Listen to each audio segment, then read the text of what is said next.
Hello, and welcome to Threads of Fate, a podcast all about astrology, divination, and the threads of fate that weave throughout all of our lives.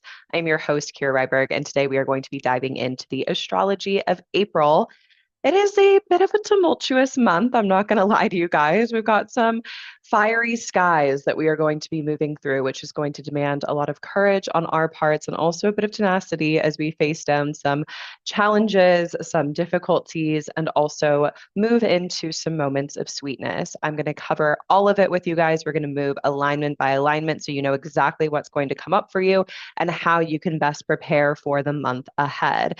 Now, if you are new here, then please make sure to subscribe if you are watching on YouTube and like this video. It really helps the podcast grow and helps ensure that we'll be around for a long time. And if you are a long-time listener of the podcast and want to support its creation and the continuation of the show, then please consider signing up for my Patreon page on my website at www.kiraryberg.com/exclusive content. All right, let's go ahead and dive in, you guys. This month really begins on April 2nd when we have a full moon at 12 degrees of Libra. As always, for those watching the video version, I'm going to go ahead and share the chart with you guys of the nation so you can kind of see what's going on here. All right, so as you can see, we've got the moon at 12 degrees of Libra and the sun at 12 degrees of Aries, because with any full moon, we are dealing with an opposition between the moon and the sun. Now, this axis is really interesting, right? Because when we have a focus on Libra, there is a focus that is going to be much more relational, much more creative, much more connective, and much more concerned with things that stand the test of time because Libra is Saturn's exaltation, which is oftentimes forgotten when we talk about this sign.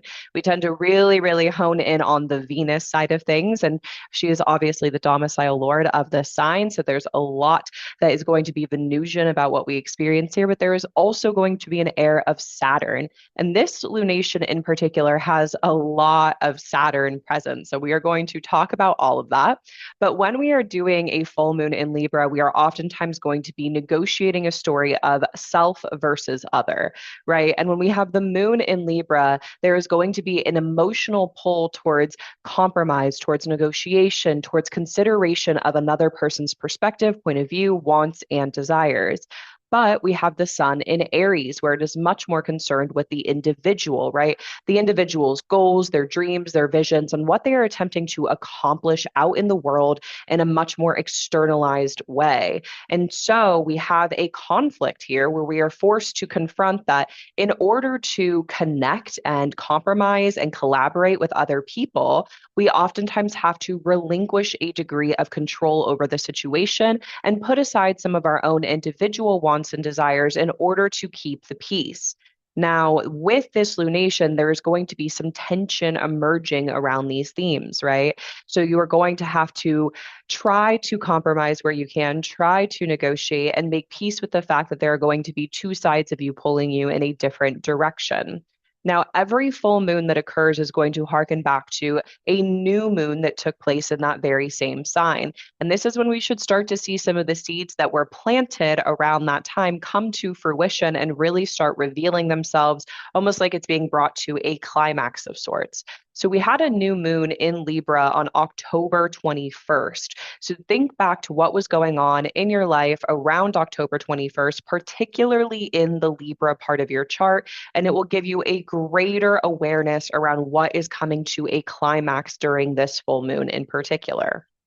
Now, something that I always like to do when I'm looking at lunations to get a lot more clarity around the story that's going to be unfolding is look at the decans that the moon and the sun are in and the stories that we associate with those spaces in order to understand on a deeper level some more nuance around what we're going to be experiencing. So the moon is going to be moving through the second decan of Libra, which is a double Saturn ruled face. Now, I told you, Saturn has his hands all over this lunation in surprising ways. One is by virtue of being the exaltation lord of Libra and therefore the moon at this time. The second is by the fact that the moon is going through a double Saturn ruled decan. And the third is the sun being conjunct Saturn in Aries with the moon opposing Saturn. So there is a big Saturnian influence here.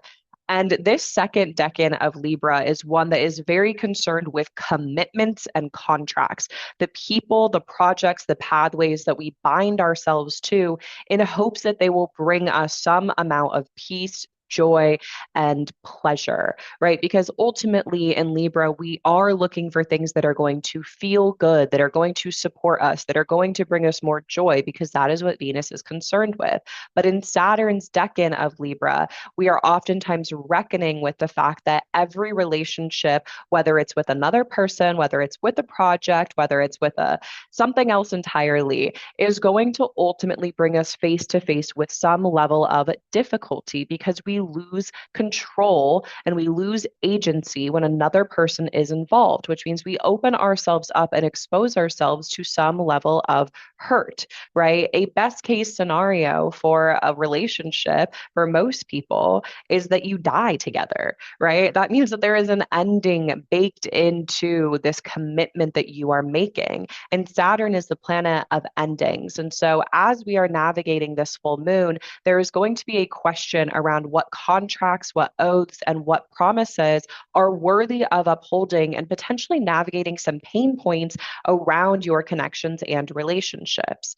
If you have not listened to the Libra Decan episodes that Chloe Margarita and I have been doing, I highly recommend. I think the Libra 2 episode will be out by the time this forecast goes up, and I would highly recommend checking it out. If it's not, then it will be out the week after. So make sure to listen to that, because that will give you a little bit more insight into the story of this decan, which can reveal some more of the story that you're going to be experiencing here.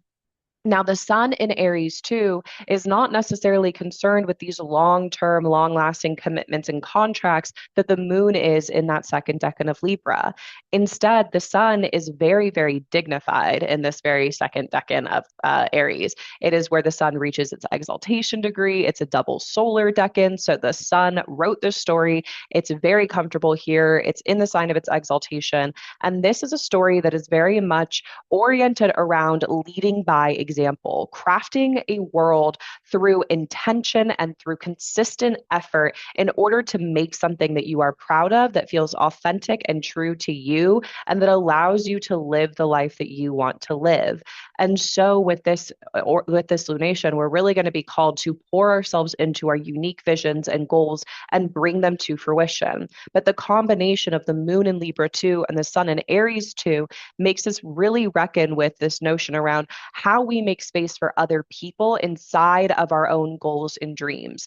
How do we compromise when others come into the picture, even when we feel so certain about where we need to go and how we need to get there? There's going to be a little bit of a tension erupting around this full moon, around making peace with other people, allowing them to be a part of the process, potentially collaborating with them in order to see through the visions, dreams, and ideals that we are tending to and nurturing in the Aries part of our charts.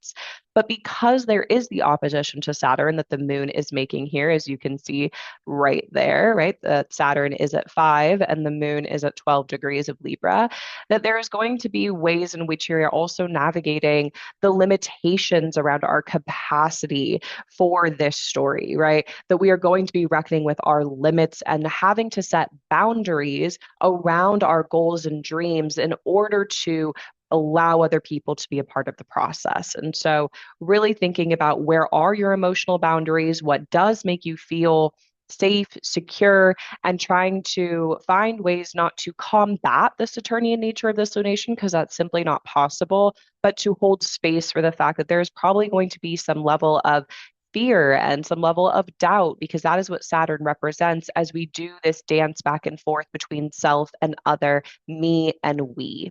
The good news with this lunation is that we have Jupiter in Cancer in the overcoming square to the moon, which essentially means that Jupiter has more power in this aspectual relationship with the moon, and is kind of serving as like an encouraging cheerleader to the moon as the moon tries to do this whole compromise negotiation sort of thing in Libra in order to create more harmony and connection.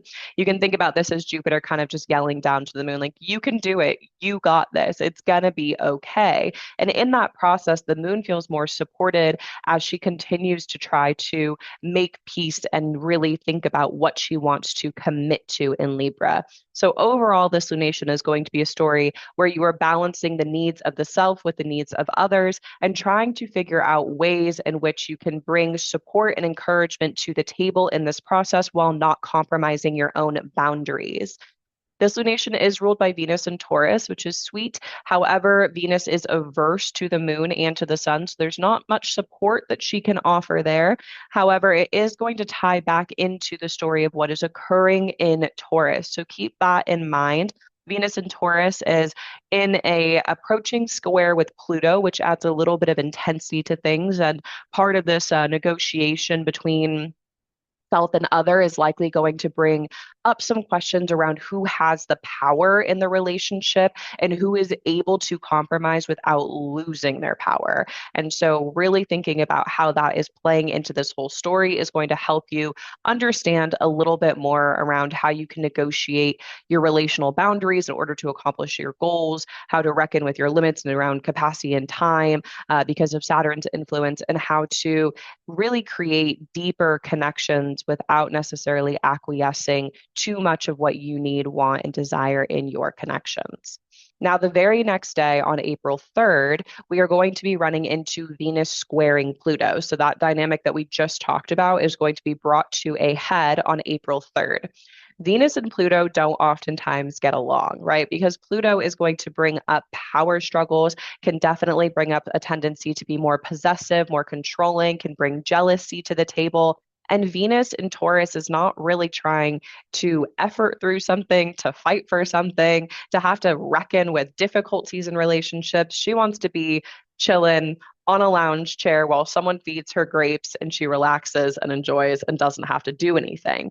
So now this square is going to aggravate Venus because she is forced to confront the power dynamics that are present in relationships and how she feels about them on a deeper level and the ways that that is inhibiting her ability to be able to create, connect, relax, enjoy, and be steeped in the wonder of the natural world.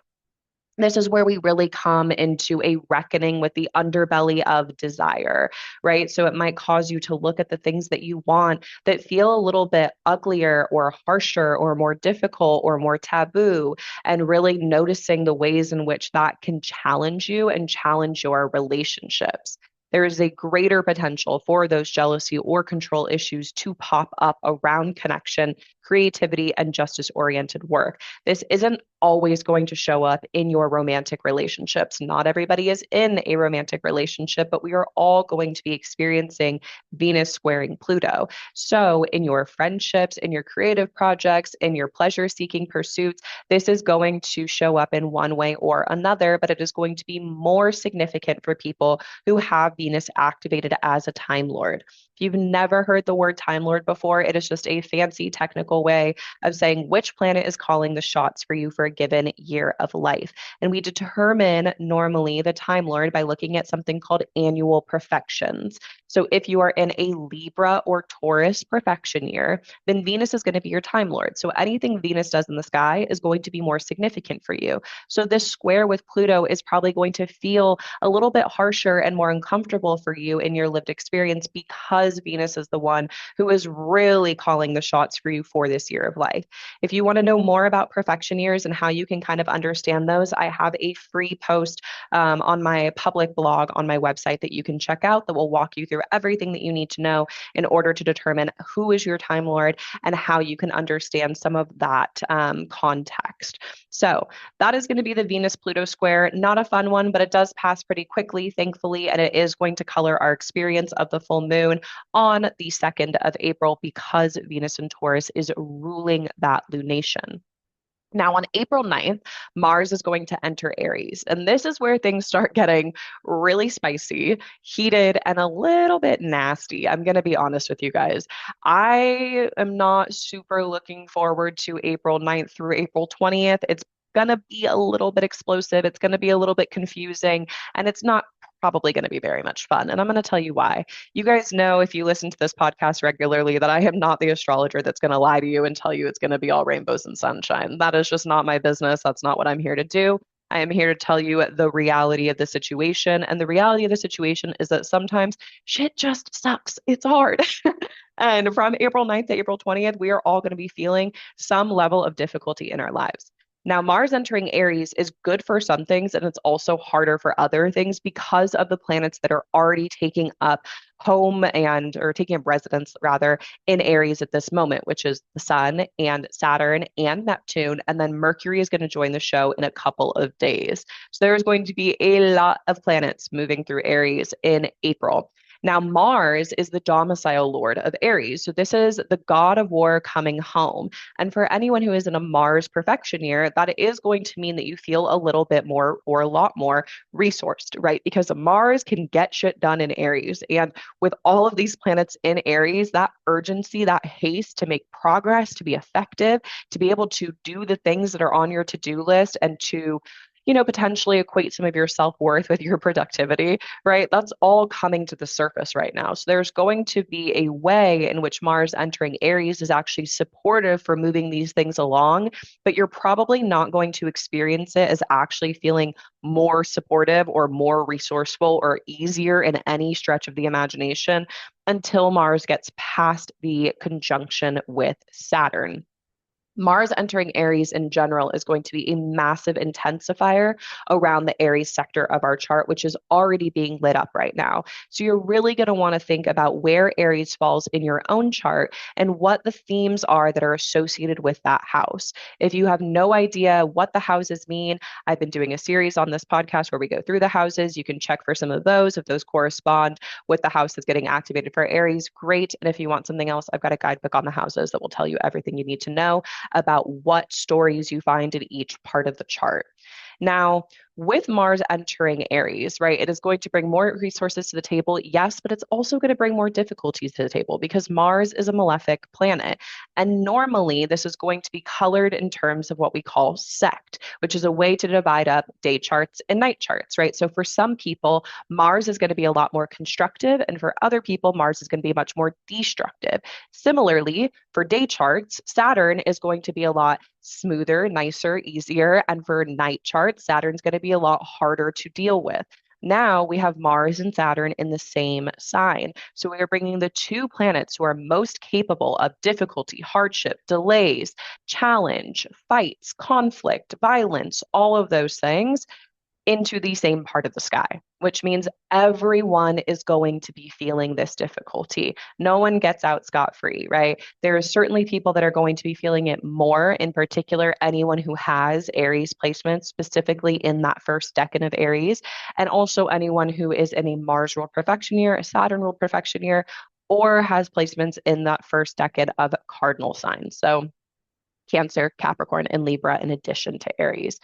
As I'm saying all of that, that should start to kind of pique your attention to say, that's a lot of people, because it is a lot of people. And we're all going to be feeling it, which means we're also going to be feeling it not just on an individual level, but on a collective level as Mars continues to approach Saturn and some of this difficulty and conflict becomes heightened in nature.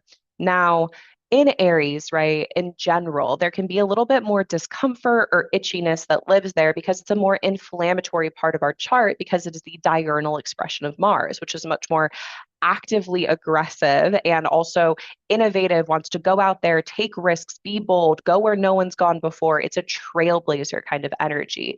But sometimes when we are trailblazing, we run into conflict and contention with other people because we are doing something in a way that it either hasn't been done before or in a way that is going to generate more criticism because it is not the standard status quo approach. So be prepared that if you are trying to do something bold, audacious, risky, that you are more likely to run into a little bit of backlash around this time, and in particular when Mercury joins the party in a couple of days. So there's going to probably be some fires that need to be put out in the Aries part of your chart. The good news is that because Mars is the ruler of this sign, you can put those fires out. You've got the resources, you've got the know-how, you've got the ability to do it, right? Both the domicile lord and the exaltation lord, the sun, are both there to support you through it. That does not mean it's going to feel easy. It does not mean it's going to feel fun, and it does not mean that it's not worth it in the end. Okay, so remembering all of those things is going to be really important because there is going to be a lot more energy and effort expended in the Aries part of your chart as Mars moves through this section of the zodiac over the course of the next 6 weeks or so. So previously, we were kind of doing Aries stuff without an aspect from Mars, which means anytime a planet in Aries wanted to get something done, which Saturn is certainly trying to do in Aries right now, right? They're essentially calling up Mars, and Mars was just not answering the phone while Mars was in Pisces, right? Mars was doing other things, had other concerns on his plate. So we could not necessarily make the progress that we were hoping to make in that area of life, which can feel really challenging. And I actually think that aversion is one of the most challenging things in all of astrology, even beyond things like maltreatment and all of those more technical things that get into some of the nitty gritty of where we can experience challenges. I think aversions are pretty hard because it means that you're trying to make progress, but you're just not getting support as you attempt to do whatever that planet signifies. And in Aries, Saturn has been attempting to create something and build solid foundations even without the usual resources and institutional support that he finds in signs like Capricorn and Aquarius. And as he's doing this, he feels very under resourced. And on top of feeling under resourced, he also didn't have Mars's support while Mars was moving through Pisces, right? Mars was kind of putting out and erupting fires in that area of life and purely tending to that as Mercury was retrograde. And we were kind of doing that whole dance that has been going on for the past month or so.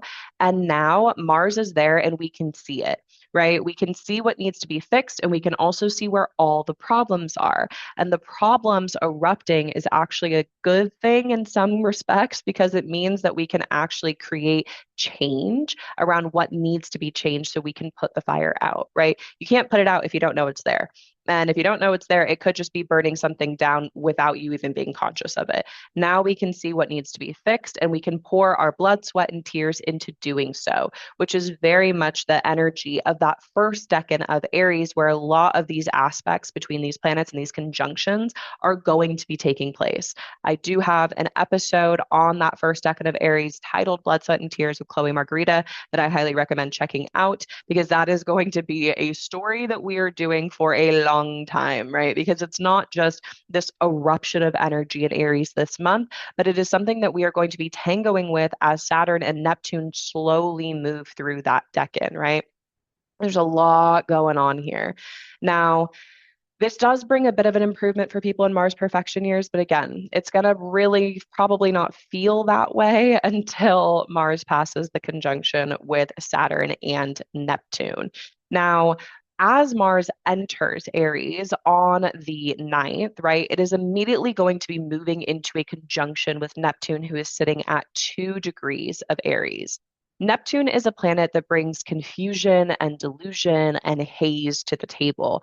And when we kind of combine that natural quality with Mars's tendency to be taking action, to be pouring energy into something, to be moving from point A to point B in the most effective way possible, it means that our movement and our energy is going to become confused, right? It's going to create an uncertainty around what actions to take, where to place your energy, and how to fight for the things that feel authentic to you, how to trailblaze in a way that genuinely feels authentic, right? And that is going to be some of the difficulty that we run up against from the 9th through the 13th of April as Mars moves through the conjunction with Neptune and is kind of brought into the foggy, hazy mist, right? I often think of Neptune as bringing a fog to whatever it touches, almost like you're in an enchanted forest, which maybe does have some enchantments and also some curses laying around. And you have to kind of feel your way through rather than being able to see very clearly where you're going.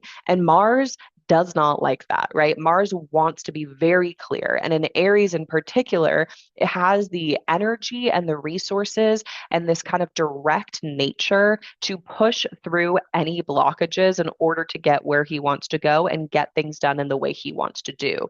However, Neptune kind of creates a difficulty around all of that because now Mars is forced to move through the fog, right? It's like the god of war entering the battlefield and then all of a sudden realizing the fog is rolling in and you can't really see the enemy. That's not super helpful, right? Or the person who is trying to trailblaze and go where no one has gone before, and then the fog rolling in and being like, wait, where even am I and where am I going and how do I get there? I thought I knew before, but now I don't. That's kind of the vibe here.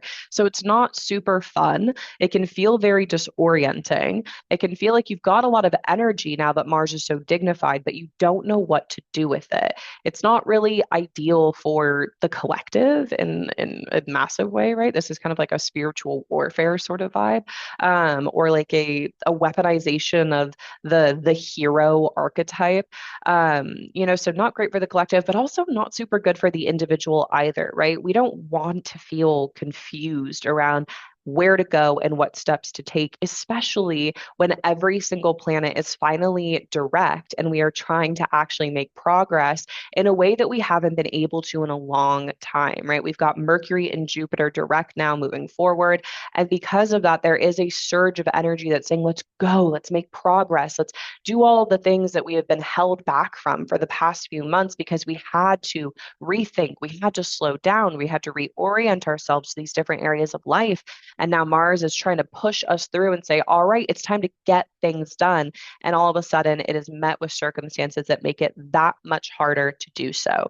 So just be prepared for the 9th to the 13th to feel a little bit confusing, a little bit like you're trying to move underwater or move through quicksand. And if you don't make the progress that you are hoping to make as Mars enters the sign of his domicile, you're not doing anything wrong. You're actually right on time with the cosmic clock. And as much as that can be frustrating, hopefully it's also a little bit validating in terms of negotiating with yourself around your capacity and how much progress you're actually capable of making. So, that is going to be a little bit of the Mars Neptune vibe that we are dealing with from the 9th through the 13th.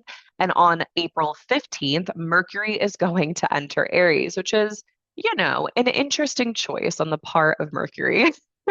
As much as this is a choice, right? Because now all of a sudden we've got Mercury joining this malefic party that is taking place in Aries. And that is going to volatilize the situation a little bit more. We have now brought the planet of communication, transportation, commerce, coin, all of these things into this dynamic, which does also mean that our words are going to become a lot sharper. Our communication is going to become a lot more direct. And we are also going to be running against our limitations and our boundaries around how we verbalize things, right? How we communicate our ideas and put those out into the world. It's going to be a little bit of a frustrating time and one that is definitely more likely to create verbal conflict. So just be really mindful around the ways in which you're communicating because you're probably going to feel a little bit pokier, a little bit more irritable, and a lot more reactive. And because Saturn is present, the consequences of what you say around this time and the ideas and information that you disseminate into the world can have a lasting impact. And so, really thinking about, do you want to say that before you hit send? Do you really want to bite back at the person who left a rude comment on your social media page, right? Do you really have to kind of dig the knife in deeper when you're getting into a little bit of an argument with your spouse or with a friend or with a colleague or with whomever, right? And really thinking about where Aries falls in your chart can tell you who you are more likely to run into conflict with, right? Or where you are more likely to run into some difficulty. If this is in the first house, then this can be very directed at the self. This can be health stuff showing up. If it's in the second house, this can really be related to the ways in which you are navigating the financial resources and other resources like time, energy in your life. If it's in the third house, this could be conflict with siblings. If it's in the fourth house, it can be conflict with parents and family figures. If it's in the fifth house, it can be conflict with children or even like internal conflict manifesting around creative projects. If it's in the sixth house, this can be conflict with employees, coworkers, pets, or just difficulty arising with pets. With seventh house, much more likely to be a romantic partner or a business partner. Eighth house, it can be your partner running into some challenges or difficulty around their financial situation or their time, energy, and resources, and the nature of reciprocity and your relationship dynamic. In the ninth house, this can be conflict with a teacher or a mentor, or an institution. In the 10th house, this can be conflict with an authority figure like your boss or saying something in the public arena that then gets you into trouble later. So be very mindful if this is in your 10th house. 11th house, this can be conflict with friends. This can also be conflict if with the audience, if you've got people who follow your work or who support your work in some capacity, there could be someone who is not so happy with the things that you've been doing. And if it's in the 12th house, this could be conflict internally in your internal world that leads to a state of self-undoing, or it could be getting into a little bit of a tiff with like your therapist or something. Because the 12th house deals with mental health and all of the people that help support us on that journey. So, just a little bit of an understanding of where these energies are going to be playing out can really help you understand how this is going to manifest for you. And also, always remembering that it's not all doom and gloom. Sometimes these things pass and we don't feel them, right? And the reason for that is because they're not happening to us, they're happening around us. Our chart is an ecosystem of everything and everyone and every place that we know and have been to. So if this is happening in the third house for you, this could also just be pointing to the fact that your sibling is dealing with something. If it's happening in your seventh house, this could be pointing to the fact that your partner is navigating conflict in their own life rather than that conflict being necessarily brought into the relationship itself. So always remembering that. And if this does feel a little, shaky to you, or you're a little bit worried about this is always something that you can get a consultation around with an astrologer to help guide you through this moment and provide some counsel around what you can expect to come up and how to best navigate it. This is one that I would recommend doing that a little bit more for because there is such an intensity around this energy. So, Mercury, Mars, Saturn, Neptune, all hanging out, right? And Mercury is going to run head first into Neptune on the 16th of April, which is the following day, which can make it a lot harder to think clearly, logically, and rationally. In some ways, this can be creative, right? That Neptune does bring that enchanting, creative, we are all one sort of energy to the table. So it could be useful for creative writing, especially for something that's a little bit quicker in nature. I definitely wouldn't recommend trying to like start a novel on this day. But if you are trying to write a short story or slam poetry or something like that, then it would be a lot better used in that direction or kind of directed in that area of life.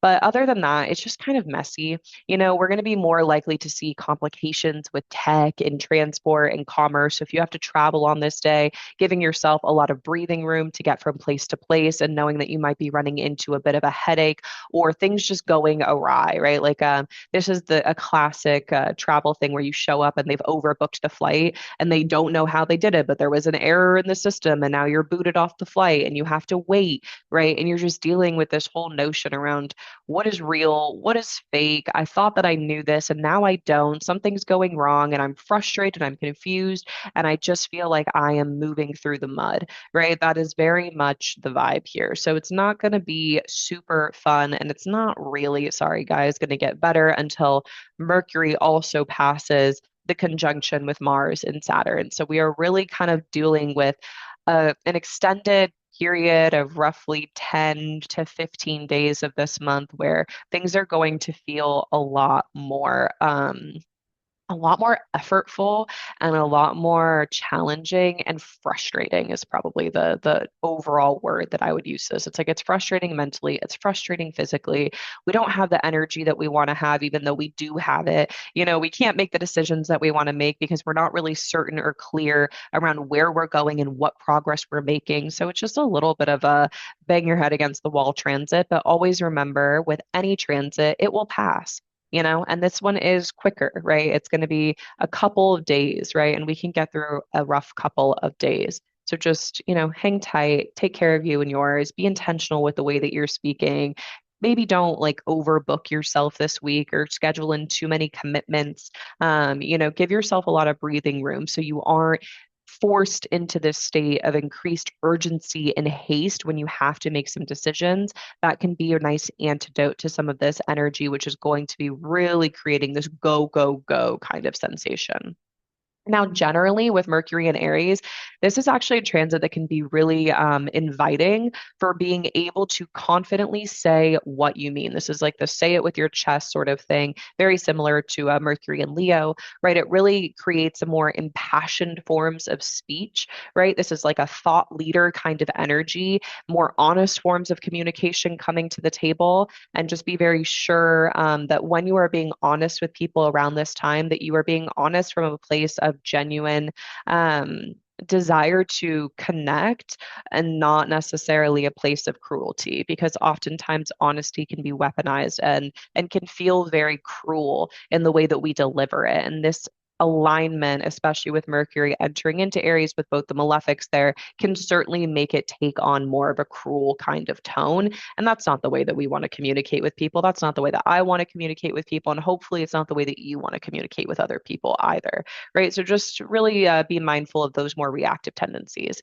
There is a greater likelihood of verbal conflict, like we talked about, but it's also, Mercury in Aries is great for idea generation, for following the spark of passion down these different rabbit holes, for blending curiosity with action, for thinking of something and then going forth and doing it or saying it, right? Cutting through the noise to get to the heart of the matter. All of those things are stuff that Mercury in Aries is very good at. It's a much more direct form of communication, but sometimes we need a little bit more of a direct style rather than kind of doing the Mercury and Pisces thing of always being the most empathetic and the most compassionate and kind of lost in the sauce a little bit because we don't want to be direct and we don't ever want to hurt anyone's feelings. And while that is beautiful and definitely something that Mercury and Pisces is, should be looked at as a positive for. When Mercury goes into Aries, we kind of put those tendencies to the side and we're a lot more oriented towards what the self wants, how the self wants to communicate. And that can also be really emboldening for people who tend to sit on their laurels a little bit more and maybe acquiesce to other people, right? This can give you the confidence to really say what you're thinking without being as mindful of the impact. And in some ways, that can be beneficial when we need to take more risks in the ways that we are communicating or putting our ideas out into the world, when we need to be a little bit more audacious, and when we need to really back ourselves and the causes and people that we care about. So there are ways in which it can be beneficial. Just make sure we're not leaning too hard into the ways in which it can show up in a more malefic kind of context, because this is going to be a very malefic energy that we're dealing with throughout the middle of April. So it's going to be rough going until Mercury passes the malefic. So just hang on tight until after the 20th. That is really going to be the crux of a lot of this. And the good news is that for anyone that is a Mercurial, so if you are a Gemini or a Virgo rising, or if you are in a Gemini or Virgo perfection year, that Mercury is leaving the sign of their detriment and fall and also their retrograde shadow period.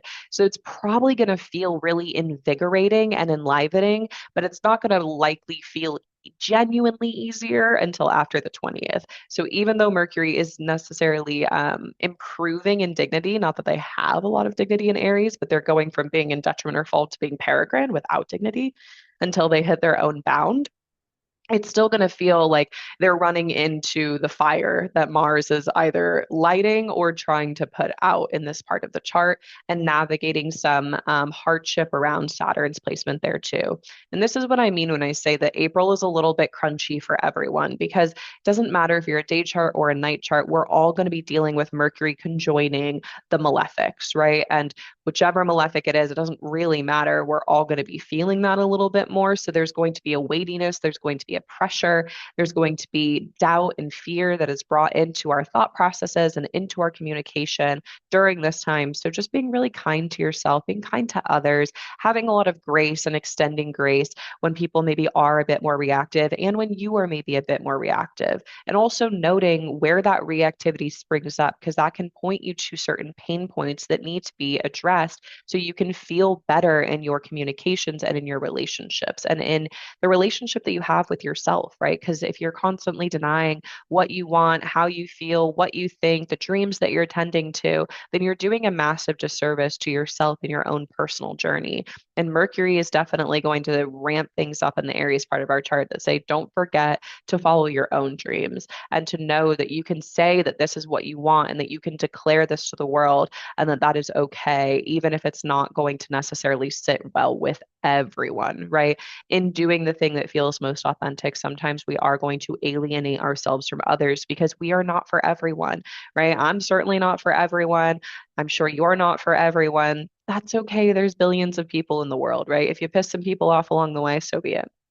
I'm wearing a lot of red today. Maybe there's just like a lot of Mars energy. I'm like, yeah, just let the people be mad. But kind of let the people be mad a little bit, right? You can control your reaction, you cannot control theirs, and that is a really good reminder to hold with you as we move throughout this month.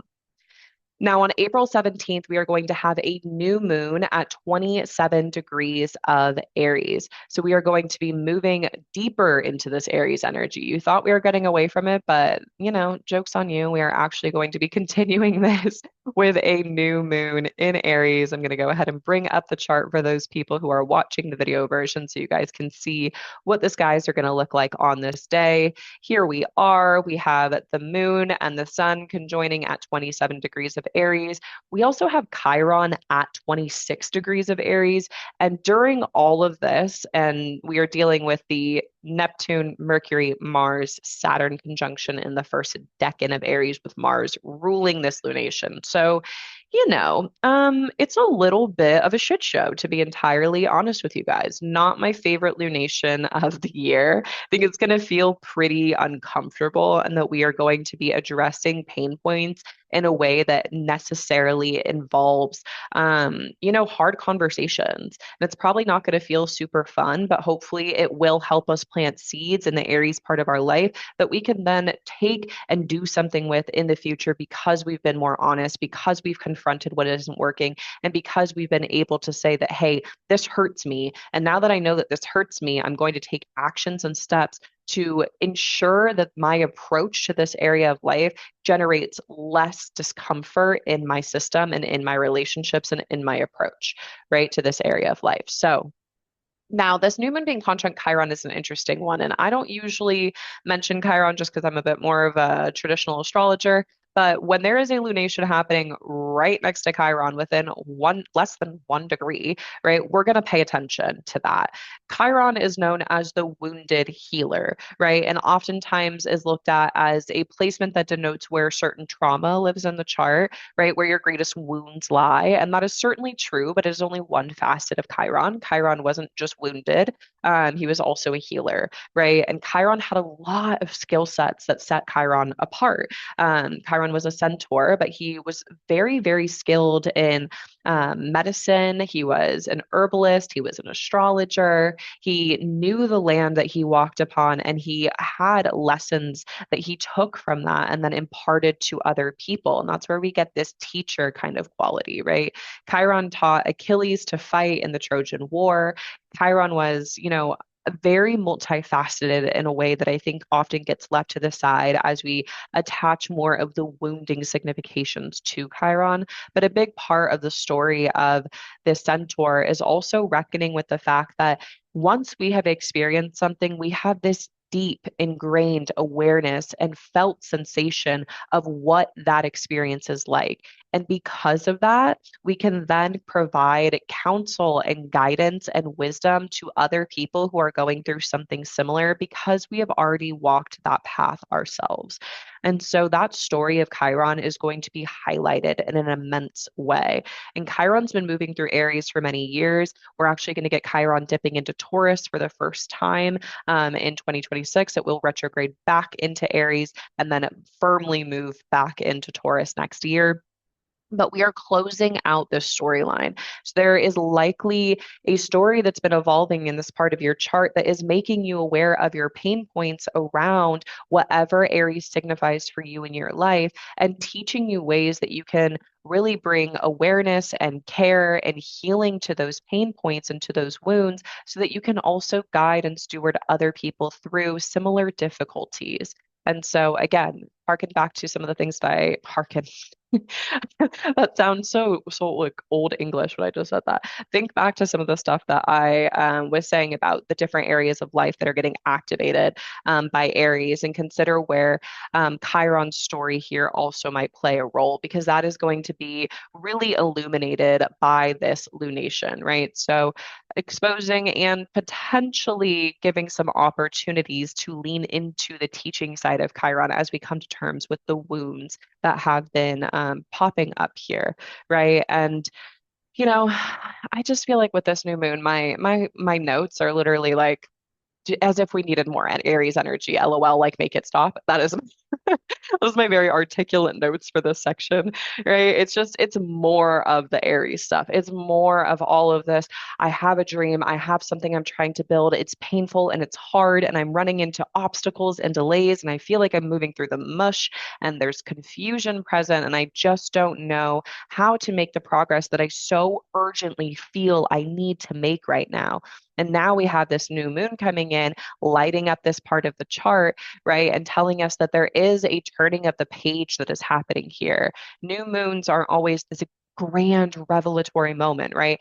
In fact, it is a time where the moon is actually at her quietest, right? Where we do not see her in the sky. So it's more of a subtle change or a turning of a page as we begin to plant seeds there, as new ideas come to fruition around how we can approach this area of our lives more intentionally, because we've brought the two luminaries, which are these principles of light, into this part of the chart that say, oh, I have this deep, subtle awareness emerging around what these themes are and how I want to navigate them. But it's not usually a moment of taking action, which can feel really challenging because all of these planets in Aries only want to take action, right? So it's a little bit of a tired and wired at the same time feeling, right? It's like the moon is a little bit sleepy, but there's still this massive go, go, go energy where we feel a sense of urgency. We feel like we were supposed to get whatever it was done yesterday, and where a hastiness to enact the dreams and visions that we are nurturing in Aries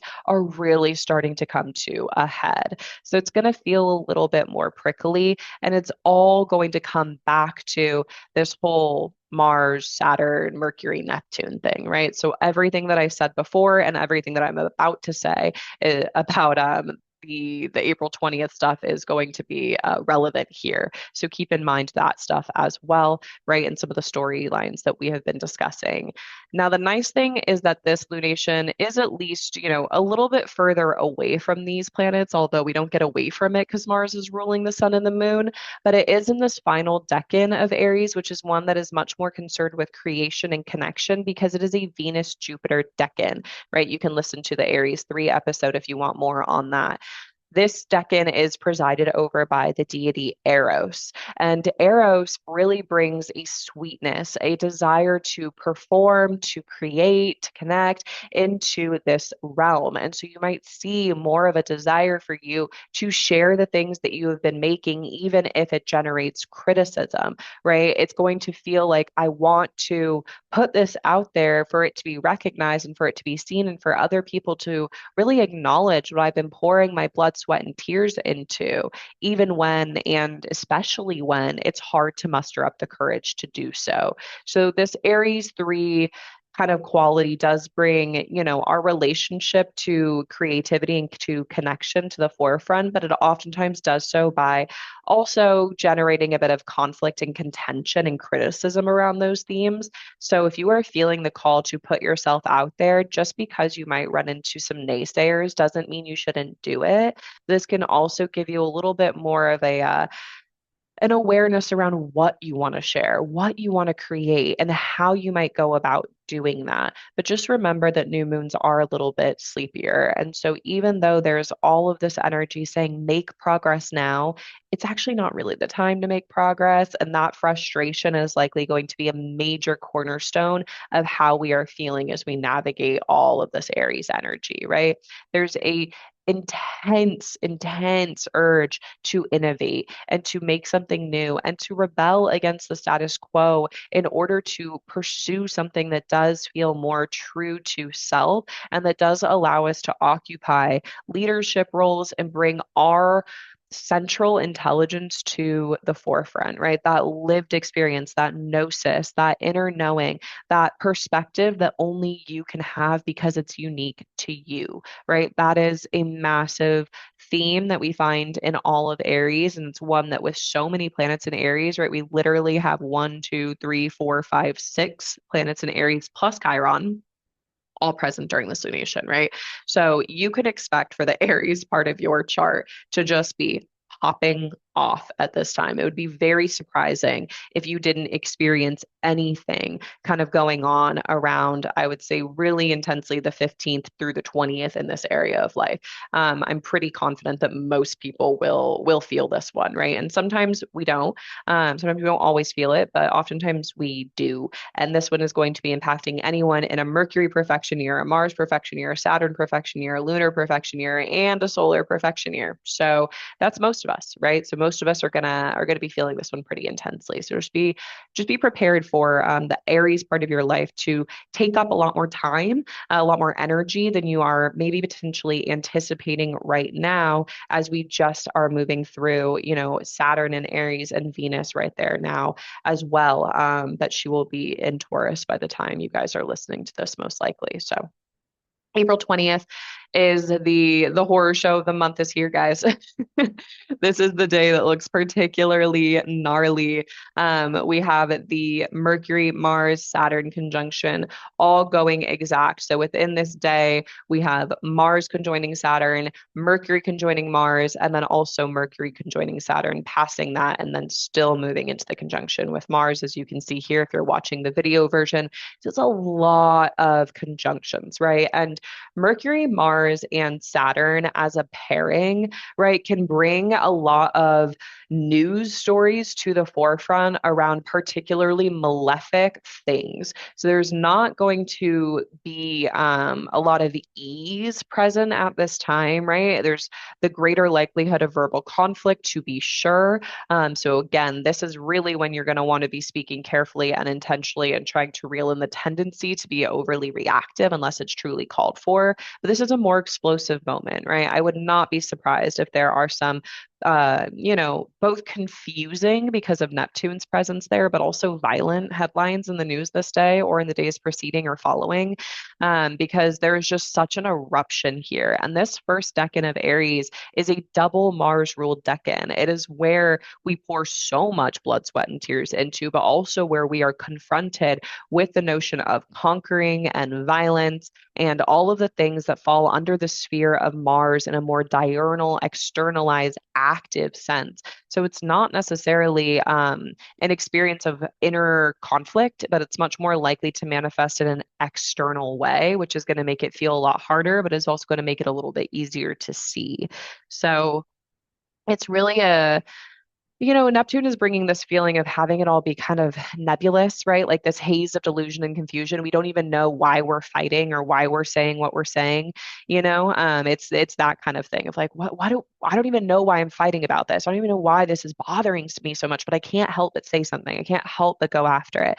I can't help but react. And that's where this looks a little bit nastier because not only is it just a bunch of malefic activity and Mercury getting pulled into that dynamic so that our words, our communication, our thought patterns, our ideas are also tinged with this challenge and difficulty that the malefics tend to represent, but there's also the confusion of Neptune because Neptune's still within just a couple degrees of this conjunction. So really, if you can just take it easy on April 20th, avoid a lot of conversations with other people, avoid conflict, right? Not a day to go bungee jumping or do anything physically risky, especially if you are ruled by Mercury, because that planet is going to be conjoining both of the malefics, right? So there's a greater likelihood for physical injury to take place or just feeling like you are worn out. Saturn can bring a sense of you need to slow down, while Mars is bringing the sense of you need to speed up.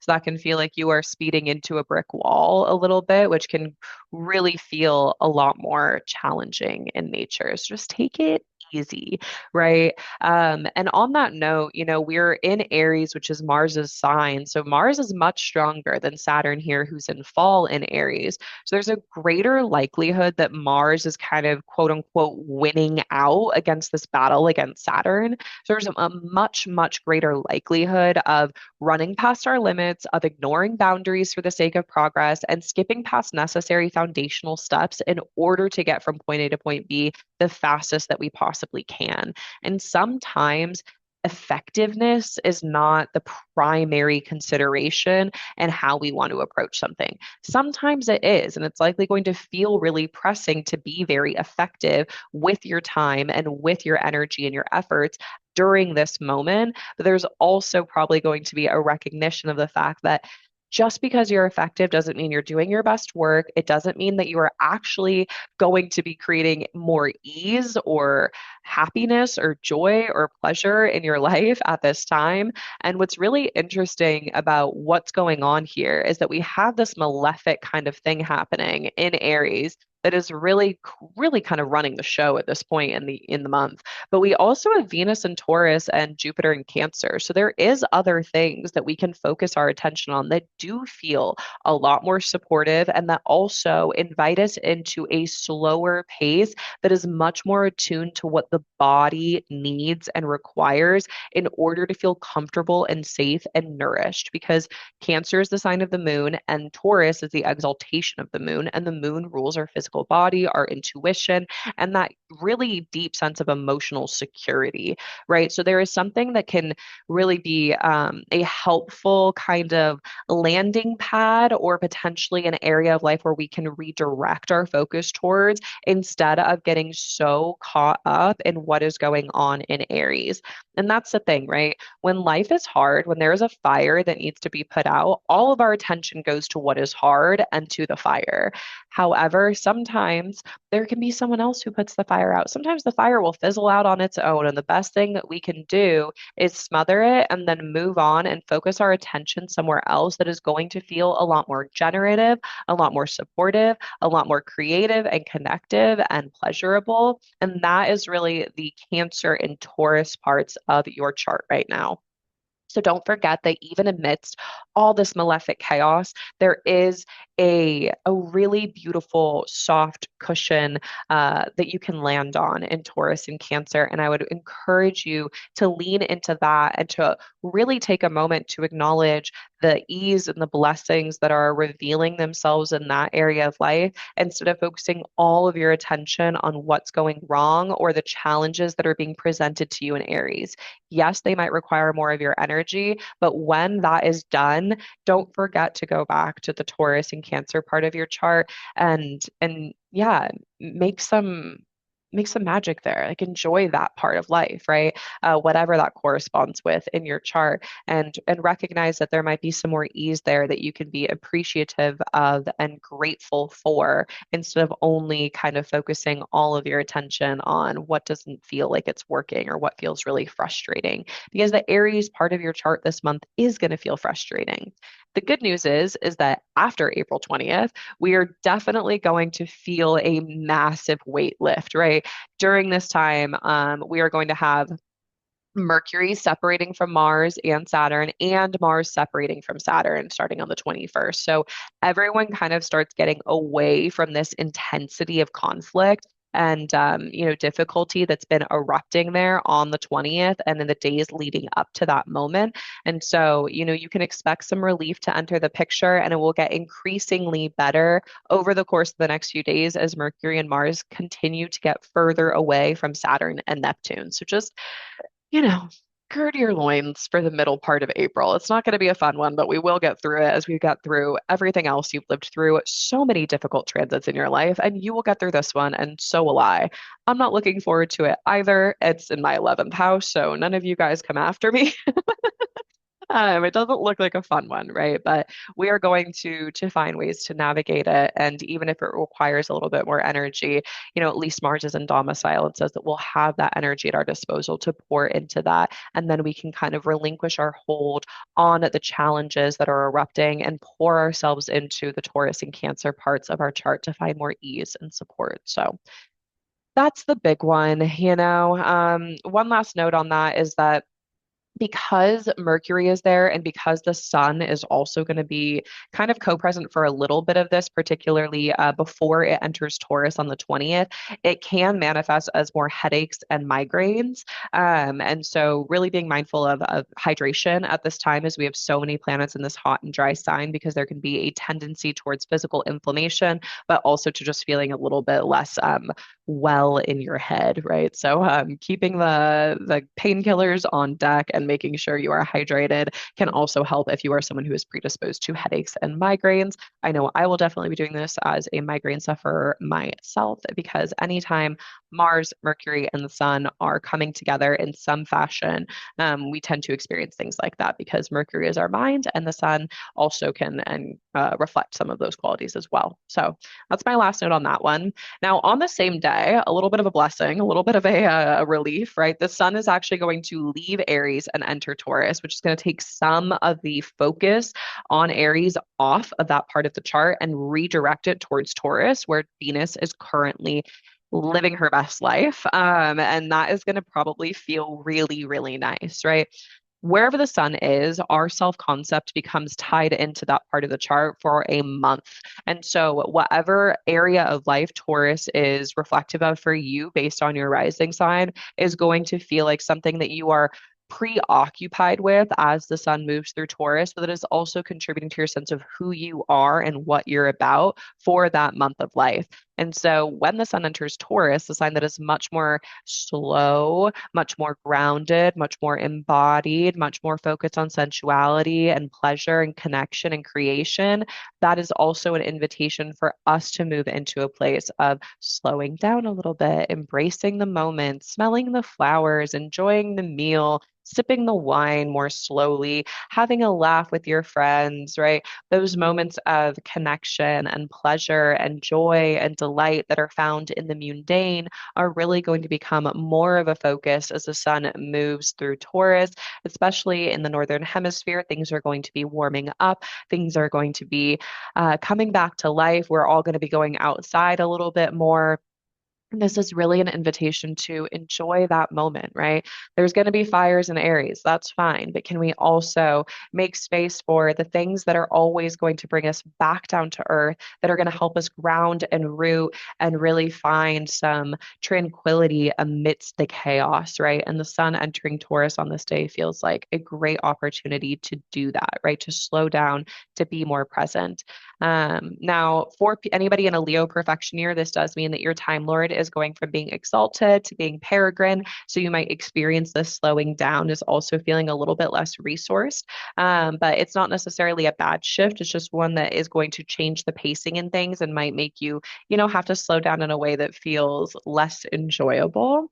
Although sometimes the slowing down is necessary. And sometimes if we let ourselves enjoy that slower pace, there's so much that can come from it rather than holding on to notions of what we should be able to accomplish or how productive we should be able to be, right? Because the sun really likes consistent action as a means of making progress. And in Taurus, this is the moon and Venus's domain. So this is a nocturnal area of life. It is one that is much more concerned with relationships, with internal fulfillment, and not with external accomplishment and achievement.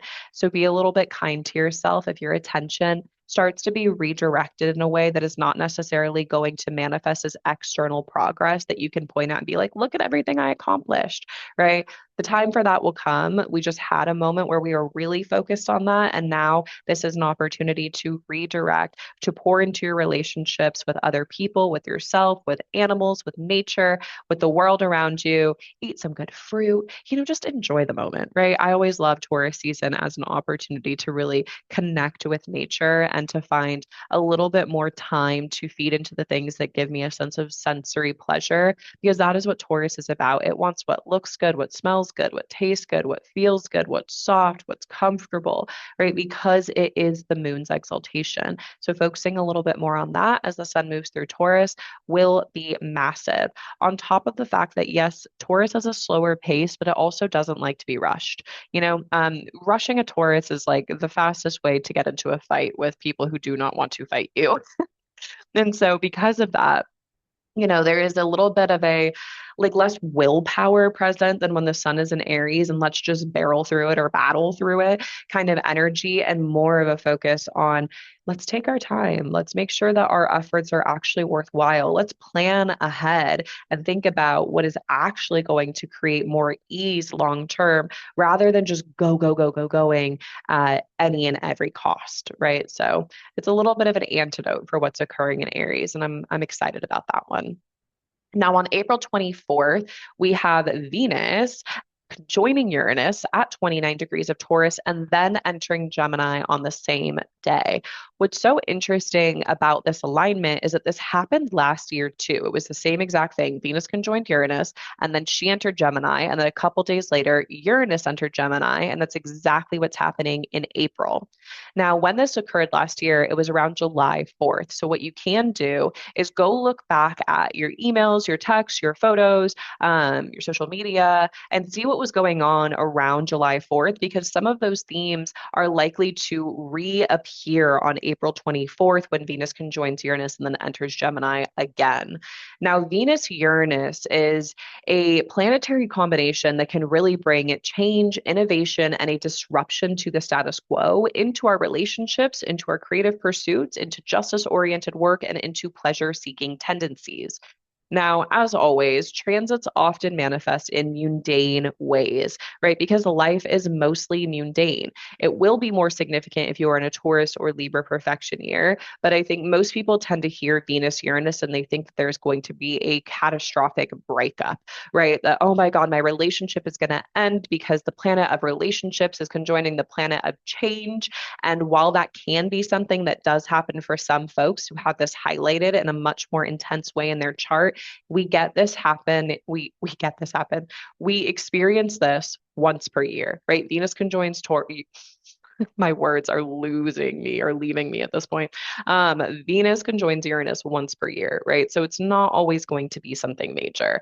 Most of the time, it's going to bring a change in our desires, our tastes, our values, and our preferences, you know? So it's a little bit more akin to, oh, I don't like this music anymore. Oh, I'm kind of over this food, or oh, I really want to try this, or oh, I really want to listen to that song, or oh, I want to give myself a different haircut or express myself and my style in a different way.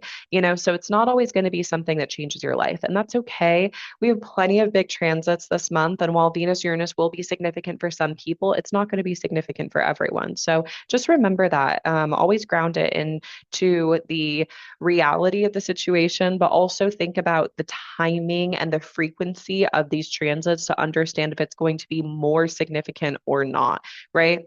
A Neptune, Mercury, Mars, Saturn conjunction in Aries does not happen very often. In fact, the last time that we saw a Mars, not the last time, but one of the last times, a Mars, Saturn, Neptune conjunction in Aries, I think was the sack of Troy, right? Like it is quite literally a very rare occurrence, right? To have all of those planets lining up at the same time in Aries versus Venus, Uranus once a year, right? We've done Venus Uranus conjunctions in Taurus for the last 8 years. So you know, it's not going to be a life changer, but it should give you a little bit of a shakeup in terms of your values, desires, and preferences, and that can help reveal the things that you really do truly want and give you the energy, right, and the stimulation to make changes that are actually going to invite in more ease and generosity and creation and creative energy into your spheres. So that's the Venus Uranus conjunction on the 24th. And on that same day, as I mentioned, Venus is going to enter Gemini.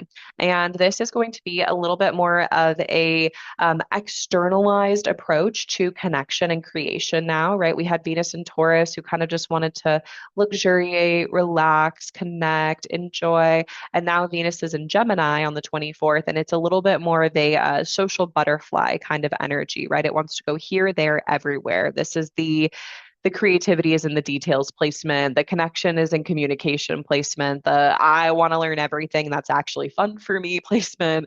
It's really curiosity as a driving factor and an opportunity to connect, to create, to learn from from your relationships and from what you are invested into at this time. So there's a lot of ways in which we can learn from the people that we are in relation to.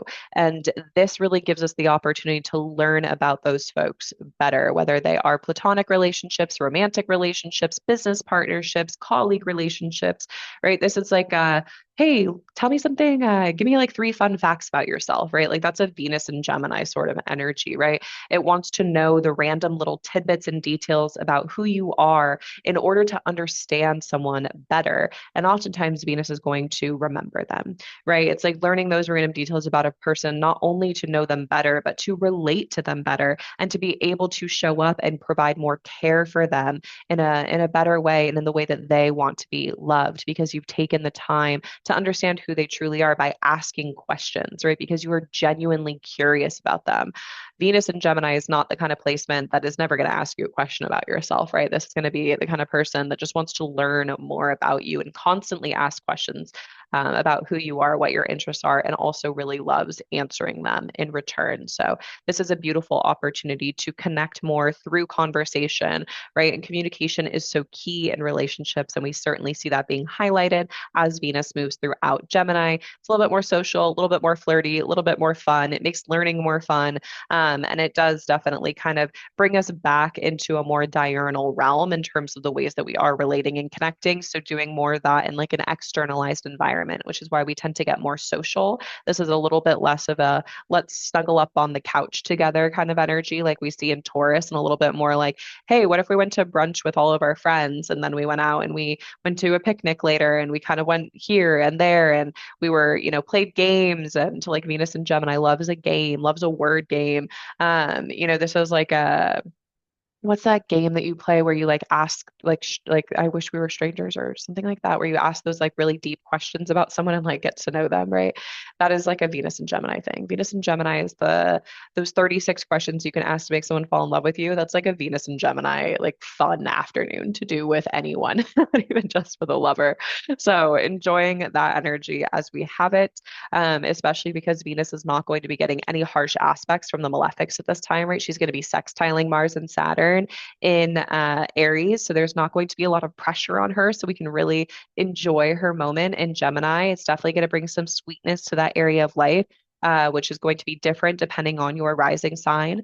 As always, Venus transits are going to tend to be a little bit nicer for people who have night charts. And so, really making the most of that and yeah, allowing the goddess of love to bless you in whatever area of life Gemini is for you. Now, on April 26th, we come to our final major alignment of the month, and it's a big one, folks. It is Uranus entering Gemini. So we have made it. We are officially done with Uranus and Taurus as of April 26th, probably more April 25th for most people. This happens right around midnight or 1 a.m., I think. In the EU, so in GMT. And so for anyone who's in the US, you'll probably experience this on the 25th.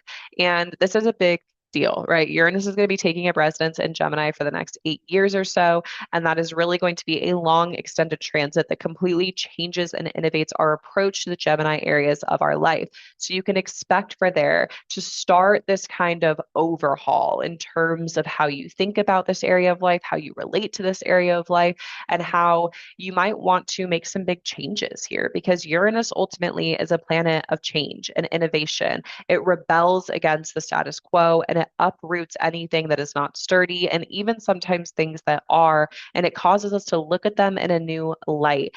I always say that Uranus transits tend to feel malefic in nature or hard, challenging when we don't want change. If we are welcome and welcoming to and welcoming of change in our lives, then all of a sudden that resistance that we feel to what Uranus is trying to do goes away and the transit tends to be experienced as a lot more easeful because we are not trying to control it or move it in a certain direction. Uranus is unpredictable. So the second that you think you've got it figured out, Uranus is going to kind of be a little bit of a trickster and be like, ha, you thought and jump over to the other side and change the approach again. So there's going to be a trickster dancing through Gemini for the next several years. So we are all going to be moving through this energy, but it's certainly going to be more prominent for specific people, in particular, anyone with Gemini placements, but especially anyone with early degree Gemini placements, because Uranus is only going to get up to 5 degrees of Gemini in 2026. It will station retrograde at 5 degrees, then it will backtrack through that sign and then station direct and begin to move forward again. However, because of that, it means that we aren't really going to be experiencing the full breadth of Uranus and Gemini for anyone who's got placements in the second and third decans of those signs. But if you've got placements around 0 to 7 degrees of Gemini, Sagittarius, Virgo, or Pisces, you are going to be feeling this one this year, right? So really taking note of what starts to crop up for you at this time. You can also look back at what happened the last time that Uranus was moving through Gemini.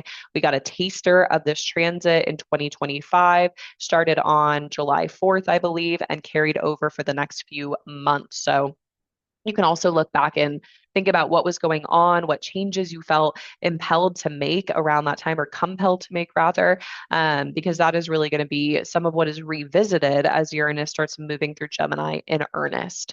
Now, on a more general kind of zoomed out level, right, Uranus and Gemini tends to bring innovation in communication, transport, technology, commerce, and coin. So we are really going to be seeing some massive changes in the ways that we are disseminating ideas and information into the world. Obviously, this is going to have a lot to do with the proliferation of AI, but it's also likely going to change transportation. We saw massive innovations in airline travel, in particular, the last time that Uranus was in Gemini. So, probably going to see some more advancements there. Technology is going to start moving at a rapid rate, and potentially even the ways that we do business, that we market, and that we navigate, commerce and coin as Mercury is the ruler of those things. And Uranus is going to be moving through Mercury's sign for a good long while now. Now, something to keep in mind is that this transit is going to be a little bit of a rough one, probably more so for people in the United States, because it is the US's Uranus return. And so, with that, it is oftentimes one that tends to bring about conflict on a grander level. Oftentimes there are markers of the US getting involved in war, especially on US soil. And what we have seen already in the lead up to this is that we have gotten engaged into a conflict in Iran. And we will likely continue to see some of these themes around war and violence really pick up once Uranus enters into Gemini and then reach potentially a climax point, or at least a climax point around July 3rd when Mars and Uranus conjoin in Gemini. So just being a little bit mindful that while this transit can be exciting and enlivening and fun, there can also be a harsher, darker side to this, in particular for people who are based in the US, because that country has Uranus and Gemini as a much more prominent force in its natal promise, right? Just like we do for people who have Uranus and Gemini in their own chart, or Gemini placements in a prominent way. So with this, it is an innovative energy, and it also tends to create this feeling of if I don't change something, I will combust, right? And so that is going to be playing out for a while, but especially if you have Gemini in an angular house, the first, fourth, seventh, 10th, you're going to be feeling this one a little bit more. And it's a longer transit, so it's not always going to be immediately clear what is going on, but it will become more clear as the inner planets begin to conjoin Uranus as they move through Gemini in May, June, and July. We'll have Mercury do this, we'll have the sun do this, and then we'll have Mars do this. And so we're going to get a couple planets moving through, pushing Uranus's significations through. So if you don't immediately understand what this transit is all about for you, you've got years to figure it out, but you've also got some inner planets coming along to kind of gain greater clarity and awareness around some of the changes that Uranus is going to be attempting to make in the Gemini part of your chart. Think about it as like a rebrand for the Gemini area of your life that is going to be ongoing for 8 years. So a continual rebranding, right? It is change in order to rebel, in order to innovate, in order to rip out what is not meant to stay and replace it with fresh possibilities. It oftentimes gives people the feeling of, wait, it's actually not too late to start over and try again. I can shake things up. I can do something wild. I can change my life, and that's okay.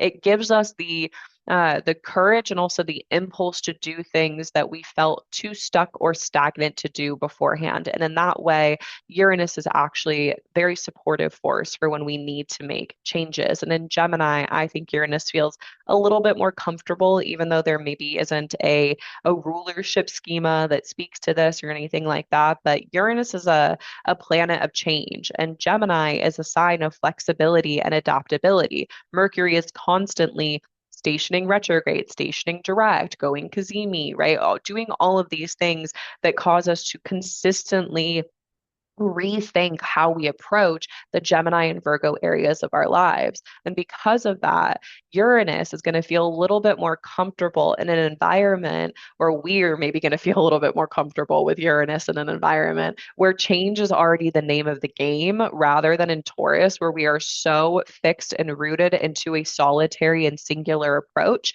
that it feels a lot more abrasive to have something come in and try to uproot things that are deeply, deeply entrenched into our lives, into our beings, into our bodies, into our patterns, behaviors.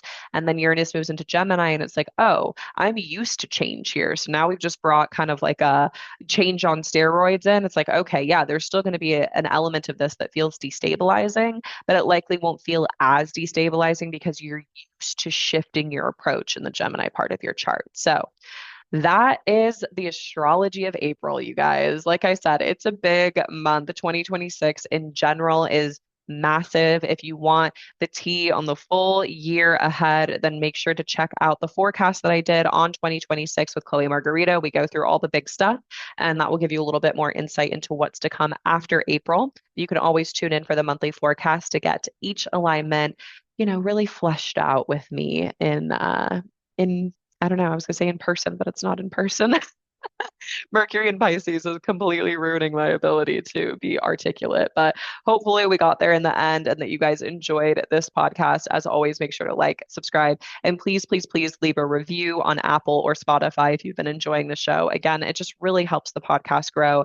And I've been loving seeing how you guys are feeling about the podcast, what you have to say about it, the ways it is helping you understand astrology more and also make space for, these forces and influences to play out in your life with a little bit more graciousness and acceptance. So, thank you guys for listening, and I will catch you in the next one.